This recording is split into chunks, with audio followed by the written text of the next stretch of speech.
Hello, you're listening to Storytelling Saga, the podcast that shares stories.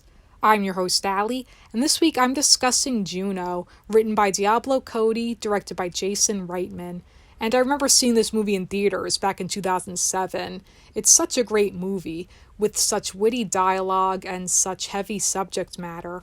And I love the opening title sequence with that rotoscoping animation of Juno walking to the drugstore, drinking her gallon of Sunny D. And it was apparently done by a small design studio based in Los Angeles called Shadow Play Studio, put together over 7 to 8 months. So that's really cool. And reading this off of Wikipedia, it says 900 hand-cut images were composited onto a background to create the opening title sequence. So that's awesome. And even the opening shot of this movie of Juno standing on the front lawn, just that really serene looking image. Everything is still. She's just staring at that chair. And in the voiceover, you hear her say, "It started with the chair." And then when she goes to the drugstore and none other than Dwight K. Schrute is there, Rainn Wilson, who plays the cashier Rollo. And it's so funny because when I saw this movie, this was before I started watching The Office. I started watching The Office a few years after that. And so I didn't know who he was. He was just some random actor to me at the time. But now looking back at it, it's just so funny because that's just, now he's just so associated with Dwight Schrute.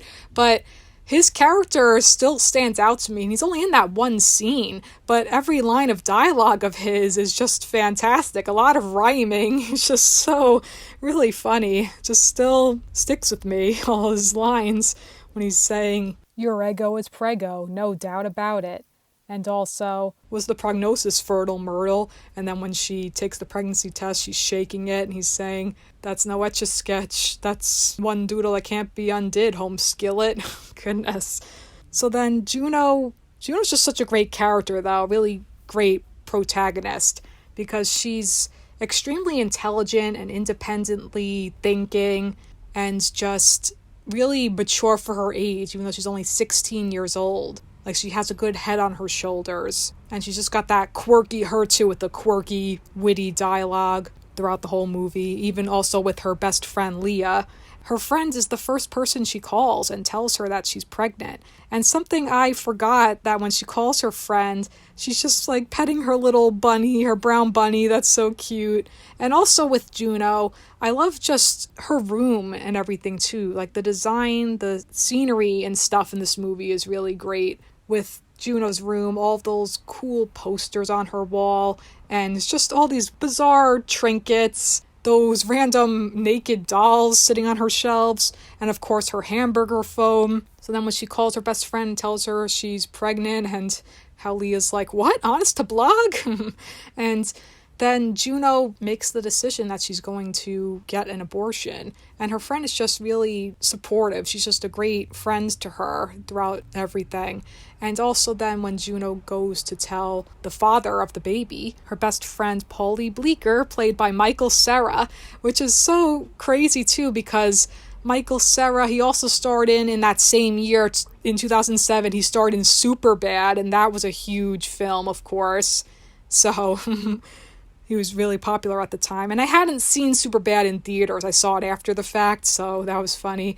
But he just plays that awkward type of character so well. Just that awkward and timid. But you can tell like how much he loves Juno, how he's so in love with her, Paulie. And his character introduction is great too.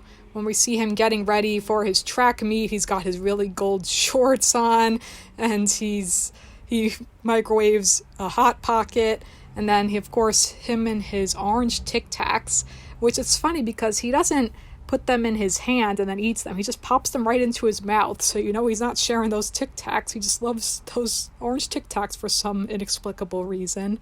But then when Juno's just sitting on his front lawn with that chair that she and Leah had lugged to his house, and then when she just tells him, "I'm pregnant," and that he also is very supportive of her, first saying, "What should we do?" And then she's saying, "Well, I'm just going to nip it in the bud." And then when she goes to the abortion clinic and she sees that girl from her class, Sue Chin, standing out there protesting, saying all babies want to be born. And then when she tells her, your baby has fingernails, that's what makes Juno stop for a second, saying, fingernails, really?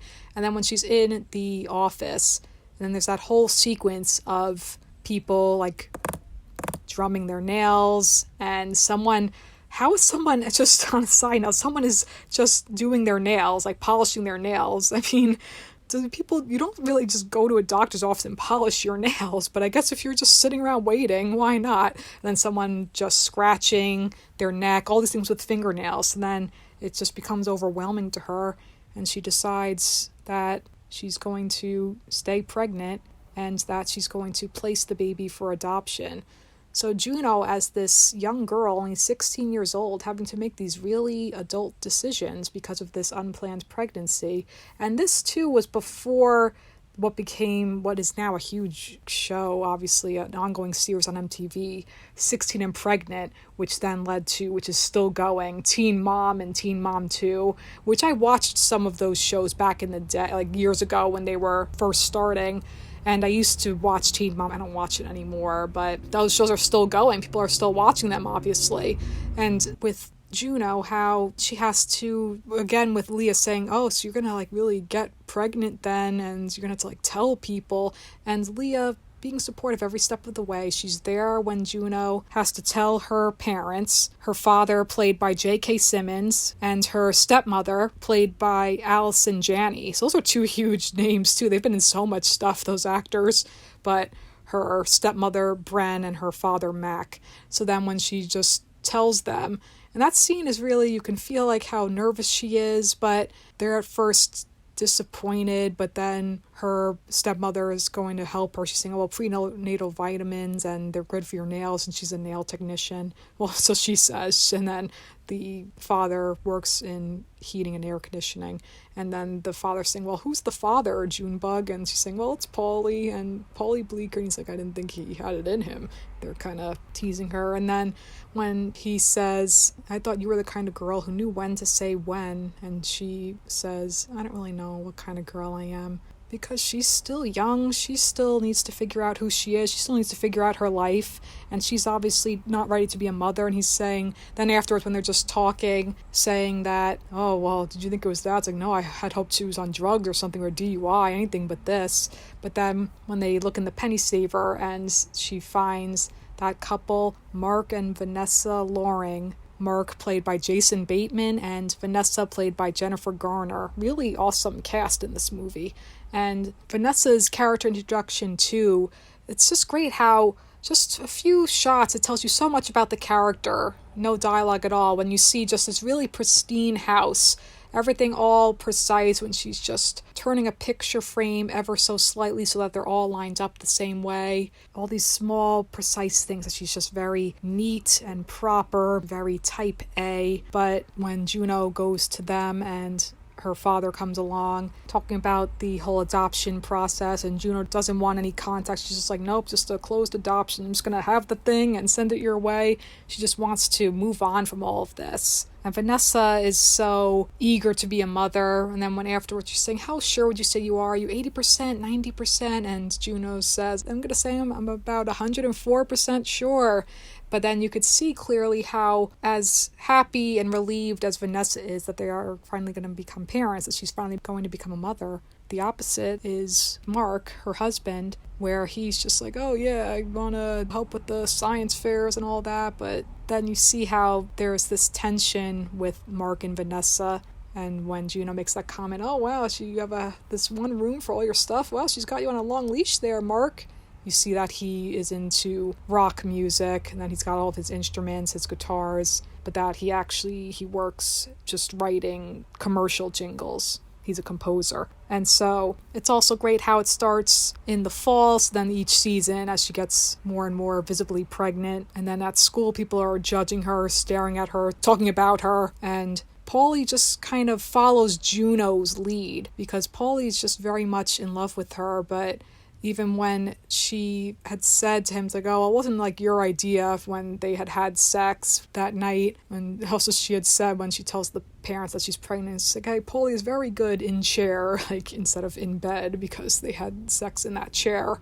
And so Juno just is kind of wanting her distance. She's saying, oh, you should ask out Katrina DeVort. And he's like, oh, you ever smelled her? She smells like soup. And it's cute though when he's like, oh, well, I think you're beautiful. And she's like, bleak? He's like, well, I do. Again, just always that like awkwardness, Michael Cera, but he does a great job at that. And Paulie really is a sweet guy, but very soft-spoken. And then they were in a band together. And he's saying, oh, after all this, Juno, we should get the bands back together. And then meanwhile, with Mark, how her relationship with Mark just kind of like they get to know each other more. She learns about his taste in music. And he introduces her to all this music from the 1970s, all of this great rock music. But it feels like it's just kind of like this weird, uncomfortable thing because she's 16. He's in his late 30s or so. And it's like as if they're kind of in this weird thing where there's sort of a connection. And then even with Leah, how she's into teachers. Like Juno throughout the movie with her comments and how Paulie's mother isn't a fan of Juno. She's like, oh, Juno called. You know how I feel about her. When Paulie at one point was looking at the yearbook with Juno's picture and the comment that's in there, it's so funny. And then you see that he's holding her underwear from that night when they had sex when she had gotten pregnant. And then at one point when he's saying, oh, we can get back together, and she's saying, well, were we ever together? She doesn't really know like what they are to each other, that they're best friends, but she doesn't know truly how she feels about him. And then with Vanessa, there's great moments when they're at the mall and Juno and Leah see Vanessa with just playing with one of those little girls, playing with her friend's kid, and it's really cute, and Juno smiles. And then when they run into each other, and then she tells her to like put her hands on her belly to feel the baby kicking. And then when Vanessa says, oh, well, it's not kicking for me. And then when she says, oh, you should try talking to it, they can hear it, they can hear your voice. And she's saying, hi, baby, I can't wait to meet you. And it's really a sweet moment. And then when she smiles, like, oh, I felt it. She felt the baby kick. And then when Juno keeps going to visit Mark, first with the sonogram, and then when she visits him again, they're just kind of dancing at one point. And then when he says he's leaving Vanessa because he just, I guess, always felt trapped. He can't be himself. He wants to do his music. And then she's saying, well, you were in love when you married her, so you can be in love again. So then Juno's just kind of losing hope with everything, that she's saying, please don't leave your wife, because then what's she going to do with the baby? And she's like, I just want it to be okay, not broken like everyone else's family. And then also we see, though, with the stepmother, how the stepmother also is very supportive of Juno, too. For instance, when they go to the sonogram appointment, and then that woman makes that comment when Juno says, oh, no, they're the adoptive parents. And she says, oh, well, thank goodness for that. It's just I've seen a lot of teen pregnancies, and it's obviously not a good environment to raise a child. And then the stepmother, Bren, saying, oh, well, how do you know that? The parents could be negligent. Maybe they could do a far worse job than my dumbass stepdaughter. Ever thought about that? And she just berates the woman, sticking up for Juno, which is really sweet. And then Juno's saying how, Bren, use a dick. I love it. But then when Mark decides to leave Vanessa, and it makes you wonder why Mark and Vanessa ever were married in the first place, because Juno says, well, maybe, you can make it work. Please don't leave your wife. But then he's saying, well, we're just not in love anymore. And it seems like he was probably always looking for a way out for a while, and that he's basically saying he's not ready to be a father, that it's all happening so fast. And then Vanessa saying, well, what would be a good time for you, Mark? Because Vanessa has been wanting this for so long. And then when poor Juno just leaves and she's crying, when she drives, she pulls to the side of the road. I mean, you just see her drive off with that receipt at their doorstep, and Vanessa's like, it's for me. You don't see what it says at first until the end. But then when Juno talks to her father, and she's saying, I just want to know if two people can stay together and be in love and be happy. And the father says, well, that it's difficult, but with him, and he's saying, well, with me and your stepmom, we've been together 10 years and we're still very much in love. And then he says that great quote about how whether you're ugly, handsome, good mood, bad mood, the person you're meant to be with is going to think the sun shines out of your ass no matter what. That's really sweet. And then afterwards when he's saying, you meant me, right? And she's like, oh, yeah. And then it's cute when she just professes her love to Bleecker. And it's really sweet because that's what he's been waiting for. When first he steps outside and on the pavement you see Bleecker look in your mailbox, he opens it, all those Tic Tacs fall out. And then when she goes up to him while he's running on the track, and then when she says, well, I think I'm in love with you, and every time I see you, the baby starts kicking super hard. I think it's because my heart starts pounding. And he says, well, mine too. And then he's saying, well, can we make out now? And it's so cute then when they're kissing. And then when Leah's saying, oh, you can go into labor, like premature labor, doing that, sucking face, and then she just flips her off. That's so hilarious, like making out and just flipping her off at the same time. And then when she goes into labor, that's a great scene too. The whole family rallying with her father, her stepmother, and her little sister, Liberty Bell. So cute. It's like, oh yeah, Liberty Bell. And then it's just funny because, again, Leah there, her best friend, and they're just goofing around with the wheelchair. And then another great scene with the stepmom and Juno, when she's like, oh, please, I need the spinal tap. And she's saying, the stepmom's saying, honey, it's a spinal block. And it's like, oh, please, I need it now. And it's like, why do I have to go through this pain? Why can't I get it now? And then a great line that made me burst out laughing because I didn't remember it, when Bren says, honey, it's because doctors are sadists and they love to see lesser people scream. And then when Juno's just screaming in so much pain, and then Bren just says, can someone get my kid the spinal tap, please? So that's cute because she calls her kid. That's really sweet. And also it's just saying the same thing that she said, the spinal tap.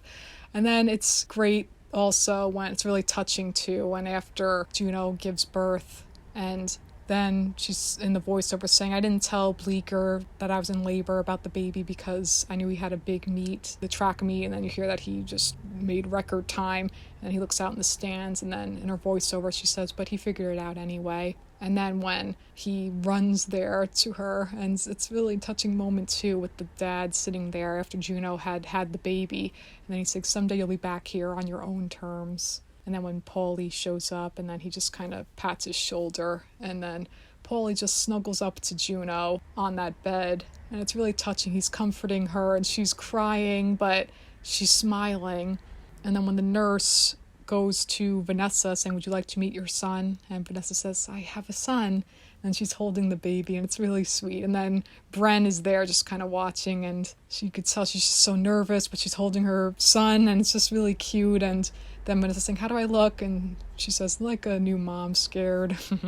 So it's funny, like years ago when I first saw this movie, how I kind of thought that Vanessa in particular was just this cold, more like controlling person, but that really she's not. She just desperately wanted to be a mother. And that really Mark, he was just immature, that they just weren't meant to be. He wasn't meant to be a father, but Vanessa was ready to be a mother.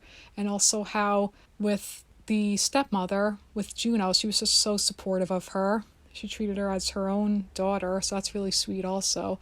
And then afterwards, when you see Vanessa in the new nursery with her son, and then she had framed the note that Juno had left her on her doorstep that simply says, Vanessa, if you're still in, I'm still in, Juno.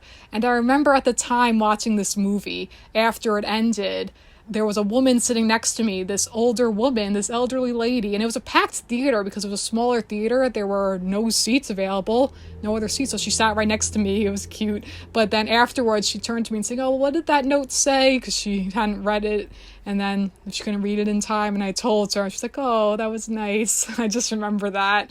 That was cute. And also, I love how the movie comes full circle with Juno in that voiceover saying it ended with the chair. So it began with a chair and it ends with a chair, because the rocking chair in Vanessa's nursery for the baby. So that's really cute. And then the ending is really sweet and heartfelt too, with Juno biking to Paulie's house, and then they're just both singing. It's really cute. I don't see what anyone can see in anyone else but you. It's really, really sweet. And then they kiss and you see the people running by. Really sweet, feel-good movie. And just, I really admire Juno, that she is really wise beyond her years, that she makes all these smart decisions in the end, doing what's best for that baby. And that she and Paulie are happy together. And who knows if they'll stay together forever, but what matters is that they love each other and that they're happy. And that's why that talk with her dad is so lovely, when saying that we're still happy it's possible. It's just really sweet. So that everyone is where they're meant to be, with Vanessa with her son, Mark moving on now that maybe he can start over with his music career, and Juno just getting to live her life as a teenager, Juno and Paulie, and just really sweet and just a really great movie. And with that is going to conclude this week's episode of Storytelling Saga. You can follow the podcast on Facebook and Instagram at Storytelling Saga, as well as on Twitter at Storytell Saga.